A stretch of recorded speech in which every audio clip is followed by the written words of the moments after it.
وعاشر المسلمين وسنة لا يوم عن سيد الأئمة والمعارض عن المساجد عن يصل إلى الخطيب وعن الروابط أجمعين أنصتوا واسمعوا وأطيعوا رحمكم الله أنصتوا واسمعوا وأطيعوا رحمكم الله أنصتوا واسمعوا وأطيعوا رحمكم الله.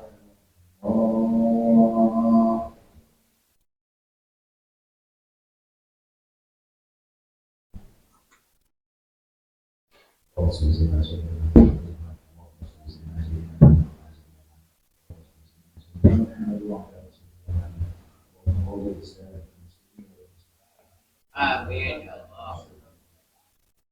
اختنا بالخير خير الناصرين برحمتك يا ارحم الراحمين. Assalamualaikum warahmatullahi wabarakatuh.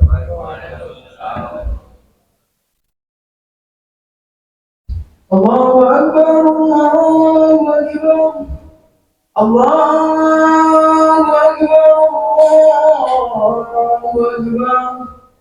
Asyhadu an la ilaha illallah. Asyhadu an la ilaha illallah.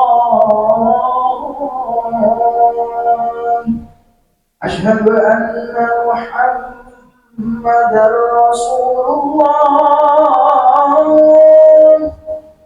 أشهد أن محمدا رسول الله.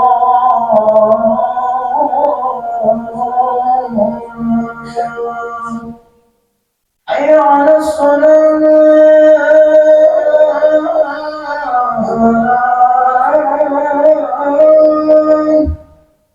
حي على الصلاة.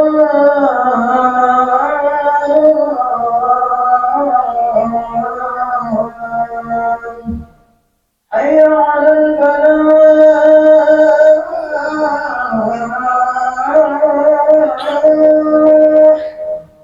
حي على الفلاح.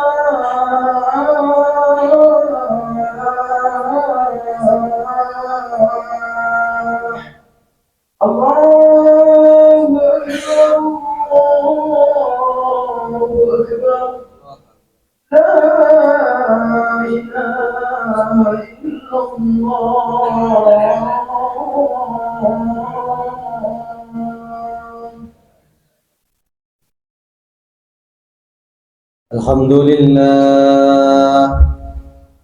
الحمد لله الذي هدانا سبل السلام وأفهمنا بشريعة النبي الكريم. أشهد أن لا إله إلا الله وحده لا شريك له ذو الجلال والإكرام. وأشهد أن سيدنا ونبينا محمدا عبده ورسوله. اللهم صل وسلم وبارك على سيدنا محمد وعلى آله وصحبه والتابعين بإحسان إلى يوم الدين. أما بعد، فيا أيها الإخوان، أوصيكم ونفسي بتقوى الله وطاعته لعلكم تفلحون. قال الله تعالى في كتابه الكريم: أعوذ بالله من الشيطان الرجيم. بسم الله الرحمن الرحيم. يا أيها الذين آمنوا اتقوا الله وقولوا قولا سديدا يصلح لكم أعمالكم ويغفر لكم ذنوبكم، ومن يطع الله ورسوله فقد فاز فوزا عظيما. وقال تعالى: يا أيها الذين آمنوا اتقوا الله حق تقاته ولا تموتن إلا وأنتم مسلمون. صدق الله العظيم. Jemaah sholat Jumat, hafizakumullah. Alhamdulillah, segala puji bagi Allah yang telah memberikan kita nikmat iman, nikmat Islam serta nikmat sehat, sehingga kita bisa ditakdirkan melaksanakan ibadah sholat Jumat di Masjid Tanwirul Qulub yang penuh berkah ini. Oleh karenanya, marilah kita senantiasa meningkatkan ketakwaan dan keimanan kita kepada Allah Subhanahu wa taala dengan melaksanakan seluruh perintah Allah dan menjauhi larangan-larangan Allah. Pada hari Jumat yang mulia ini, di tempat yang mulia ini, kami berwasiat kepada pribadi kami sendiri, juga kepada para hadirin sekalian, marilah kita tingkatkan takwa kita kepada Allah Subhanahu wa taala dengan selalu menjalankan apa yang diperintahkannya dan menjauhi segala larangan-larangannya. Jemaah salat Jumat rahimakumullah, Allamah Said Abdullah bin Alawil Haddad di dalam kitabnya berjudul Sabilul Ittikar wal I'tabar biyawmur bil ihsan wa yanqadi lahu minal a'mal, menjelaskan tentang 5 golongan yang dikhawatirkan meninggal dunia dalam keadaan suul khatimah sebagai berikut. Bismillahirrahmanirrahim. Qalu wa aktsaru man yukhsha 'alaihi su'ul khatimah wal iyad billah al-mutahawiru bis salah wal mudminu lisyirbil khamr wal aqu liwalidayhi والذي يؤذي المسلمين وكذلك المصرون على الكبائر والموبقات الذين لم يتوبون إلى الله منها. Para ulama berkata bahwa orang-orang yang paling dikhawatirkan akan su'ul khatimah, semoga Allah melindungi kita dari hal itu, adalah orang-orang yang suka melalaikan sholat, mereka yang suka minum minuman keras, mereka yang durhaka kepada kedua orang tua, mereka yang suka menyusahkan atau menzalimi muslim lainnya, dan mereka yang terus-menerus melakukan perbuatan dosa besar, berbagai kekejian dan tidak mau bertobat. Dari kutipan di atas dapat diuraikan kelima golongan tersebut adalah orang yang dikhawatirkan hidupnya akan berakhir dengan su'ul khatimah. Golongan pertama, orang-orang yang suka melalaikan sholat. Sholat merupakan amal pertama yang akan dihisab oleh Allah Subhanahu wa taala. Hal ini sebagaimana ditegaskan dalam hadis Nabi sallallahu alaihi wasallam, "Awwal ma yuhasabu bihi al-'abdu yawm al-qiyamati min 'amalihi salatuh, fa in salahat faqad aflaha wa anjah, wa in fasadat faqad khaba wa khasir." Sesungguhnya amal yang pertama kali dihisab pada orang hamba pada hari kiamat adalah sholatnya. Maka jika sholatnya baik, sungguh ia telah beruntung dan berhasil, dan jika sholatnya rusak, sungguh ia telah gagal dan rugi. Hadis riwayat Tirmidzi. Oleh karena itu, hendaklah kita selalu menjaga sholat kita dengan baik dalam keadaan seperti apapun. Sholat 5 waktu khususnya tidak boleh kita tinggalkan. Prinsip ini hendaknya juga berlaku untuk orang-orang sekitar, khususnya keluarga kita sendiri, sebab ada perintah dari Allah Subhanahu wa taala untuk menjaga diri sendiri dan keluarga dari ancaman siksa api neraka. Salat menjadi hal utama untuk bisa selamat dari api neraka. Maka barang siapa ibadah salatnya yang sangat buruk, dikhawatirkan hidupnya akan berakhir dengan su'ul khatimah. Jemaah salat Jumat hafizahullah, golongan kedua, mereka yang suka mengkonsumsi minuman keras. Minuman keras hukumnya adalah haram. Hal ini sebagaimana ditegaskan dalam hadis Nabi yang diriwayatkan Muslim, kullu muskirin khamrun wa kullu khamrin haram. Semua yang memabukkan adalah khamr dan semua khamr adalah haram. Para pecandu minuman keras disebut juga para pemabuk. Mereka tidak hanya membahayakan dirinya sendiri, tetapi juga orang lain. Sering kita mendengar kecelakaan lalu lintas akibat pengendara mabuk. Sering pula kita mendengar atau membaca berita-berita di media bahwa seseorang tewas akibat ditikam oleh pisau oleh seorang pemabuk. Perkembangan sekarang menunjukkan bahwa tidak hanya minuman keras saja yang membahayakan kesehatan mental manusia, tetapi juga penyalahgunaan obat-obat bius, minuman keras, atau yang dikenal dengan narkoba, hukum mengkonsumsi narkoba sama dengan minum minuman keras, yakni sama-sama haram. Maka barang siapa tidak bisa berhenti dari mengkonsumsi minuman keras dan penyalahgunaan narkoba, dikhawatirkan hidupnya akan berakhir dengan suul khotimah. Jemaah salat Jumat Alhamdulillah, golongan ketiga mereka yang durhaka kepada kedua orang tua. Durhaka kepada kedua orang tua hukumnya haram dan termasuk dosa besar setelah syirik. Hal ini sebagaimana dijelaskan dalam hadis Rasulullah SAW yang diriwayatkan dari Anas.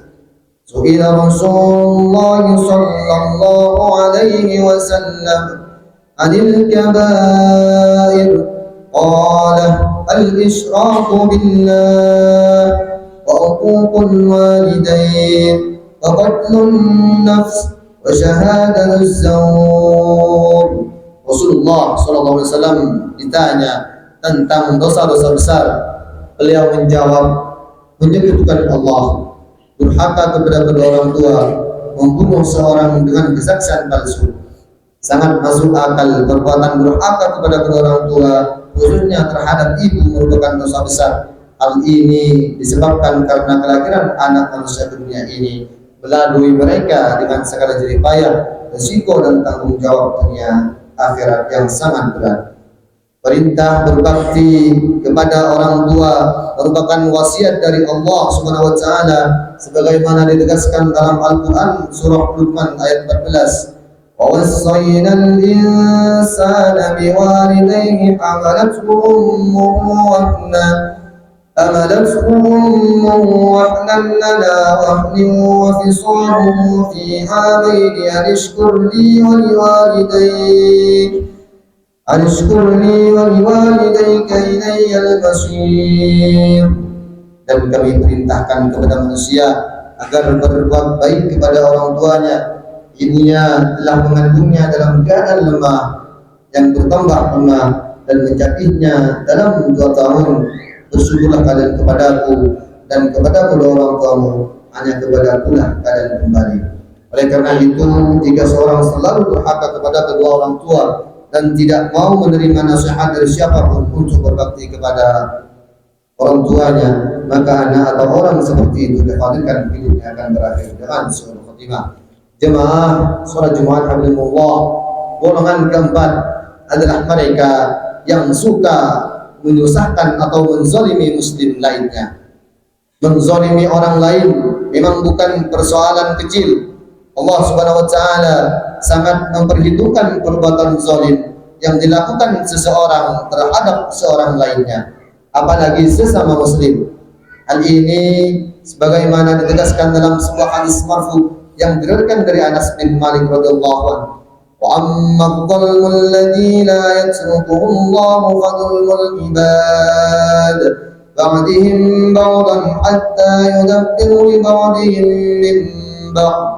Adapun kezaliman yang tidak akan dibiarkan oleh Allah adalah kezaliman manusia atas manusia lainnya hingga mereka menyelesaikan urusannya sendiri.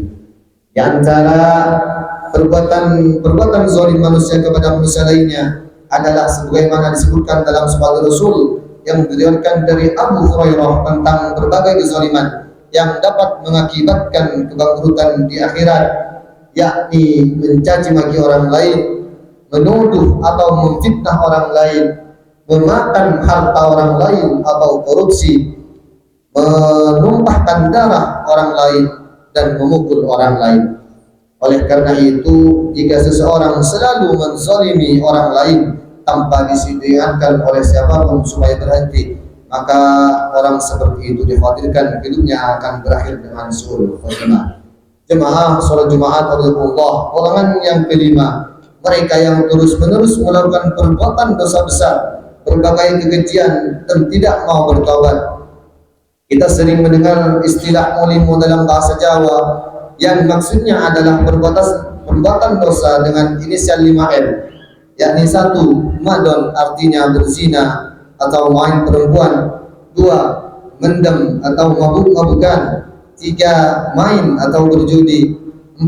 Madat mencandu narkoba, dan 5. Maling ataupun mencuri atau korupsi. Kelima hal ini merupakan perbuatan maksiat yang keharamannya sangat jelas ditunjukkan di dalam Al-Quran. Dalil tentang haramnya berzina ada dalam surah Al-Isra ayat 32. La taqrabuz zina innahu kana fahishatan wa sa'a sabila. Dan janganlah kamu mendekati zina. Sesungguhnya zina itu adalah suatu perbuatan yang keji dan suatu jalan yang buruk. Dalil tentang haramnya mabuk dan judi ada di dalam surah Al-Maidah ayat 90. Innamal khamru wal maisru wal ansabu wal azlam rijzum min amalis syaitani fajtanibuh. Hai orang-orang yang beriman, sesungguhnya meminum khamar, berjudi, berkorban untuk berhala, mengundi nasib dengan anak panah adalah termasuk perbuatan syaitan, maka jauhilah perbuatan-perbuatan itu. Sedangkan dalil tentang haramnya mencuri ada dalam surah Al-Baqarah ayat 188. Wala ta'kulu amwalakum bainakum bil batil. Dan janganlah sebagian kamu makan harta sebagian yang lain di antara kamu dengan jalan yang batil. Oleh karena itu, barang siapa yang selalu melakukan dosa-dosa seperti tersebut di atas tanpa bisa diingatkan oleh siapapun supaya bertobat, maka orang seperti itu dikhawatirkan hidupnya akan berakhir dengan suul khatimah. Jemaah salat Jumat, fardhullah, kita semua berdoa mudah-mudahan kita senantiasa diberikan rahmat, diberikan kekuatan oleh Allah Subhanahu wa taala sehingga kita semua mampu menjauhi dosa-dosa sebagaimana disebutkan di atas. Siapapun dari kita tentu menginginkan selalu dan memohon kepada Allah Subhanahu wa taala dengan tiada henti agar kita semua diberinya husnul khatimah dan dijauhkan sejauh-jauhnya dari su'ul khatimah. Amin ya rabbal alamin.